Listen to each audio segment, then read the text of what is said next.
Hello everyone, welcome to ABC Interactive English. I'm Mike. I'm Rainbow. And it's part B, day 2 of our different ways to get around dialogues. Yesterday we're kind of talking about normal daily commutes, getting to work and school from home. And most people, I would say, might walk, ride a bike, drive a car, or take a bus or MRT. Today though, we're going to be traveling much bigger distances, like traveling from city to city or across countries. That's right, on a holiday. So in this case, we have many more interesting ways to get around. What's your favorite way of traveling a long distance, maybe on a holiday, right, where you're not in such a hurry? I love airports and planes. Oh, you like plane travel? Yeah. Okay, a lot of people, it's getting more crowded and all the security, but you really enjoy it. What's your favorite part? Looking out the window? Yeah.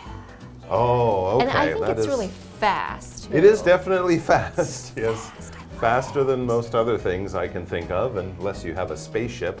And you don't mind having to go to the airport early and waiting in all those lines and all that kind of stuff? It's part of the It's all part excitement. Of it. Okay, yeah, and often you're on a holiday, so you're happy anyways. You're happy to be and you going can read somewhere. A book, It's true. Relax. I guess if you're not traveling all the time on business, Yeah. it can be fun. Personally, I love train travel.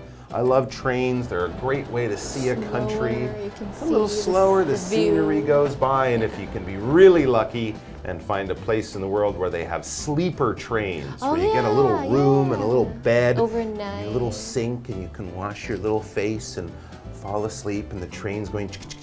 Oh, it's lovely. Yeah. It's really, really nice. So there are many different ways to get around. Do you have a least favorite way? If you can't get the plane, you definitely won't take the bus.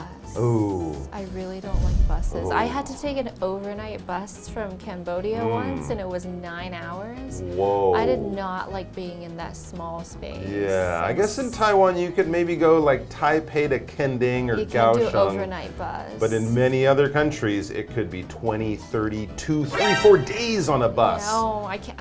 I really don't. It can be long and slow and boring. Yeah. But it's very cheap. All right, anyways, there are good things and bad things about these different ways to get around. Let's get back to Mario and Jenna as they talk about them.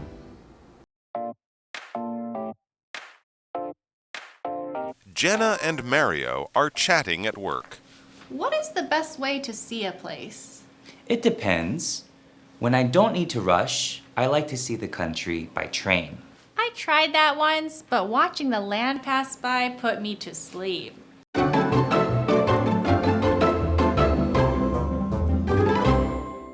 All right, yes, part B of different ways to get around. And don't worry, we won't be taking buses and subways. Oh, good. We're not doing our daily commute anymore. This is fun travel. So let's get back to the dialogue and the same characters, so that's nice. Jenna and Mario, you'll remember, are chatting at work.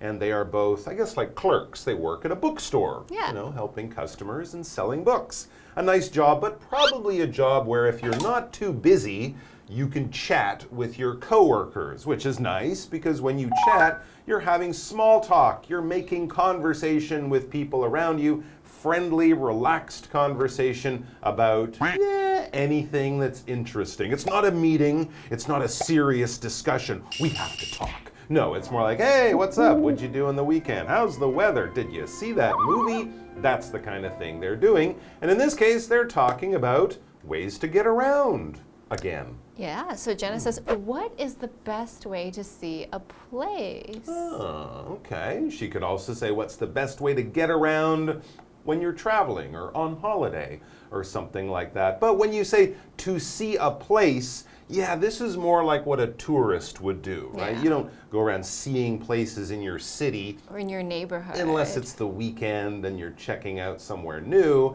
This is more like holiday travel. So Mario thinks, good question. And then he says, it depends. Oh, okay, we'll get to that. But basically, well, I could change my decision if things change. So, I'll make a different choice depending on where I am. Here he gives an example. When I don't need to rush, I like to see the country by train. Oh, that's like what you were saying. As you mentioned, yeah, train is not as fast, so if you rush, that means go quickly, maybe airplane, but if you have extra time, train is his favorite. Okay, so here we have the phrase, it depends.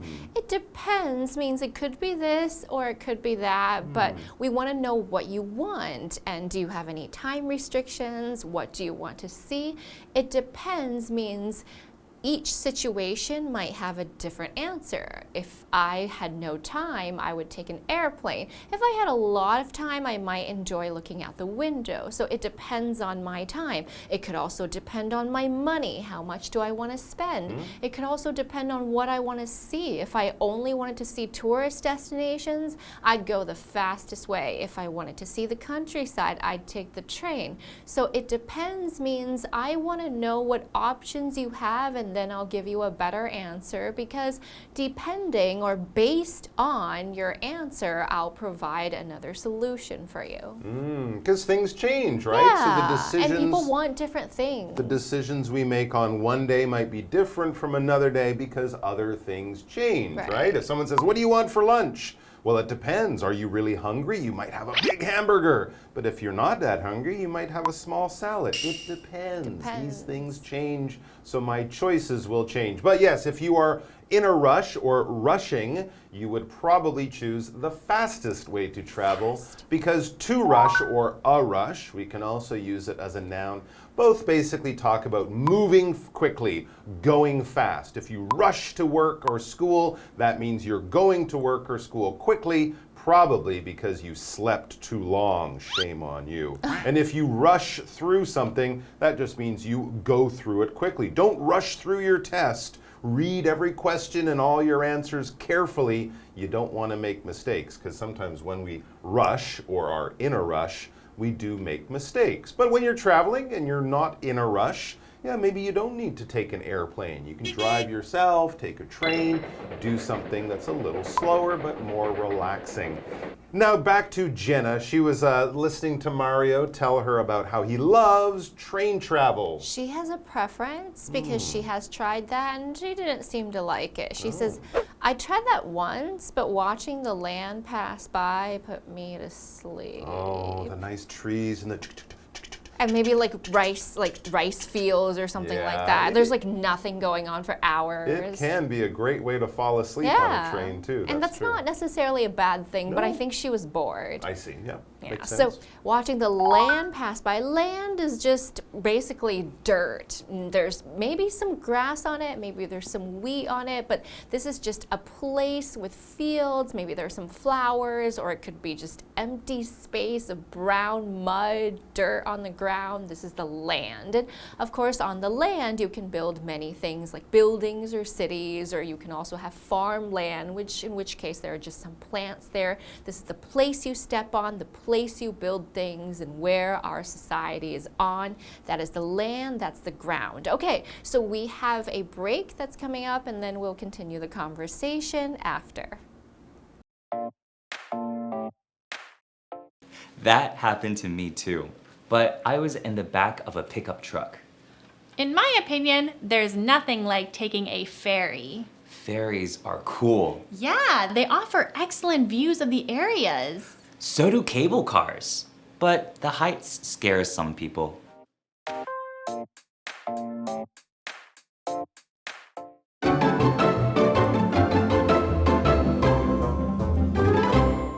All right, back to our dialogue. So Mario is listening to Jenna say, train travel's not her favorite. like it. Watching the land go by kind of makes her sleepy, and that's what happened. And Mario had a similar experience. He likes trains, but he understands that, yeah, watching the land go by for hours and hours can make you fall asleep. So he says, that happened to me too, falling asleep while on a journey. But he adds, I was in the back of a pickup truck. That sounds so scary. This is kind of traveling on a highway. If you've ever traveled in a car on a long journey, yeah, you can feel a little bit tired. I'm not sure though, because in the back of a pickup truck, You're this like is exposed. usually the open area outside. in the back of these special trucks. A pickup truck has an open area at the back. Usually something can drop down, you can load it up with all sorts of stuff. They're not super common in Taiwan, but in many parts of America, Southern Taiwan, maybe. especially in Western America, many people have pickup trucks. I should point out that it's usually illegal to ride in the back of a pickup truck, because if there's a crash, people go flying out of the back. So Oh my gosh. be careful, you don't want to get in trouble with the police when you ride in the back of a pickup truck, and it's very windy and noisy too. Anyway, so Jenna maybe is not a big fan of train and car travel, but there is one way she does like to She travel. likes the water. She says, in my opinion, there's nothing like taking a ferry. I think taking a ferry is a wonderful experience, especially if we're always traveling on land. That's cool. Yeah, it can be a lot of fun, and it's often a very cheap way of traveling on the water because a Yeah. ferry is a type of ship. It's a fairly small ship. We might actually call it a boat. When ferries basically take you from one place to another, usually around a big city or something Yeah. like that. If you've ever been to Hong Kong, the famous Star Ferry takes you from Kowloon to Hong Kong Island. In New York City, the Staten Island Oh, Ferry yes. is Takes a you to wonderful the way to get you Statue of Liberty. across the bay, across the harbor, and yeah, you can get great views of the Statue of Liberty. People in New York or Hong Kong, where they have these, they basically use They them take like it every day. a bus on the water. Yeah. But it is a good way to see a city from the water, which of course can give you wonderful views, wonderful shots for your camera, and things like that. So Mario agrees with Jenna about ferries. He says ferries are cool. Yeah. He likes them as well. They offer excellent views of the areas. That's right. You can see excellent views everywhere, just as Mike was saying, because you can see a beautiful and grand and really big piece of land and looking upwards and being in the water. If something is excellent, that means that it's amazing and wonderful and great and really top. And it's not just a regular view, it's an amazing view. So I think the best views are probably from the ferry or from the top of a mountain. Those are excellent, and we're just referring to things that are very great. You can have an excellent meal at an excellent restaurant. You can go to an excellent country that surprises you. You can have an excellent date, which you are very happy about and very surprised about. Excellent can be described for many different things, and people can be excellent, and places can be wonderful too. It's very, very, very good. Very, very, In very other good. words. Not just good, it's great. That's right. And ferries do provide excellent views, and Mario has an example of something else that you might do to get excellent views. I like this one. Just even if traveling isn't your most important thing. He mentions cable cars. Ah, yes. So do cable cars. Cable cars also give you excellent views. So he says, so do cable cars, or cable cars as well. But he adds the heights scare some people. Cable cars, this is like Mao Kong Gondola up there by Taipei Zoo. It's a thin metal wire, well, kind of like a strong metal rope, really. And this machine hangs below it, and it kind of moves along, and you can put You can 2, see 4, 8 everything. people inside these little cars. And of course, you get this nice view. It's very quiet. You're kind of up there with the trees and Oh, stuff like that. amazing. They're common here and also in Europe. A lot of people use them to get up to the tops of mountains for skiing and things like that too. But yes, if you're scared of heights, being up there hanging from a thin metal wire, Maybe glass ground it's as true, well. glass under your feet. Yeah, yeah. It might not be for everyone because some people don't like heights. When we talk about heights in this way, we're not talking about how tall something is. What is your height? You might say, oh, I'm 1.7 meters tall. But when we say heights, with an S especially, we just mean high places. And usually we use this to talk about your fear or your comfort. Some people don't like being in really high, tall places. They get scared and nervous and start to sweat. In that case, you'd say, I don't like heights, or That's I'm right. afraid of heights. I don't want to climb that tree or go up to the top of Taipei 101 because it will just scare me to death. And the word that you would use, scare, means it makes you very much afraid. Or you can use fear. I fear this, or I'm very scared of it. Heights scare me. That means that it causes you to panic. Maybe you sweat. Maybe you're feeling very nervous and you don't want to do something. You can be scared of heights. You can be scared of a big animal. You can be very scared when you're about to have a test tomorrow. Anything that makes your heart beat really fast, and that feeling of fear, that's called being scared. Okay, well, I really like cable cars. I really like places that are high, and I really like all these kinds of transportations except for the bus. bus. Yeah, the bus might be my least favorite as Same. well. I'm not sure about the cable cars. Depends how windy it is. I don't want to be swinging up there above the land. It could scare me to death. All right, guys, thanks for joining us. We hope all of your journeys are safe, and we'll see you back here tomorrow for more exciting travel options. Until then, bye-bye. Bye.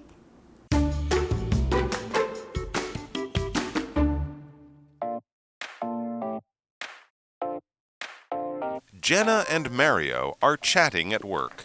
What is the best way to see a place? It depends. When I don't need to rush, I like to see the country by train. I tried that once, but watching the land pass by put me to sleep. That happened to me too, but I was in the back of a pickup truck. In my opinion, there's nothing like taking a ferry. Ferries are cool. Yeah, they offer excellent views of the areas. So do cable cars, but the heights scare some people.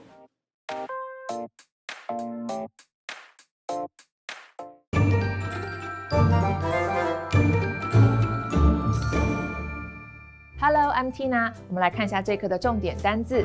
第一个 rush， 动词，急忙，赶紧。You don't need to rush. We still have some time. 你不用赶，我们还有一些时间。下一个单字 land， 名词，土地。The land is good for growing potatoes. 这块土地适合种马铃薯。下一个单字 excellent， 形容词，极好的，出色的。The food at that restaurant is excellent. 那间餐厅的食物很棒。最后一个单字 height， 名词，高度。Please line up in order of height. 请按照身高来排队。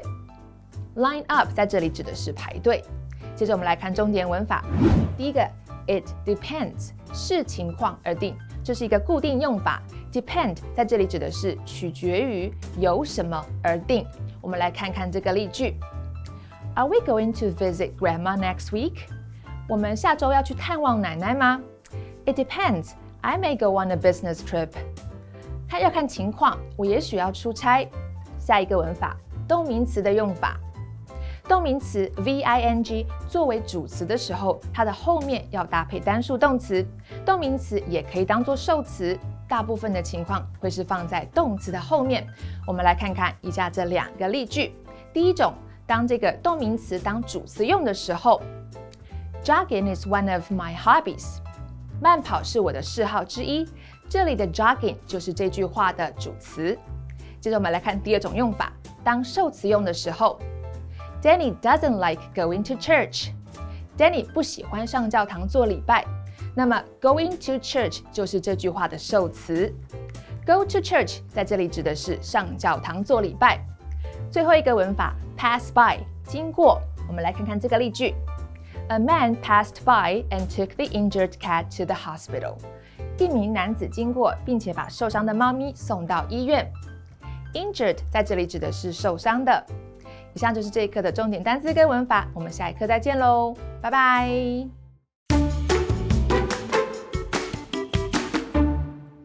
In 1999, Lao Long Shi started out as a very small shop. At the age of 14, Mr. Ray Long Shi began learning how to make traditional pastries. Mr. Shi was also learning how to make bread, cake, and pork buns. By combining Chinese and Western methods, Mr. Shi improved the dough for steamed buns and steamed rolls. The soft yet firm dough was very successful. Ham is added to spring onions, mushrooms, and special seasoning for the pork filling. When you bite down on the pork bun, the juices and smell fill your mouth, which is why Lao Long Shi's pork buns are also known as large soup buns. Lao Long Shi's steamed savory cake is also well known. The savory cake is made of fresh eggs, sugar, flour, several secret ingredients, and deep-fried shallots. Mr. Shi also developed twisted rolls with different flavored fillings, such as sesame, peanut, and red bean and butter.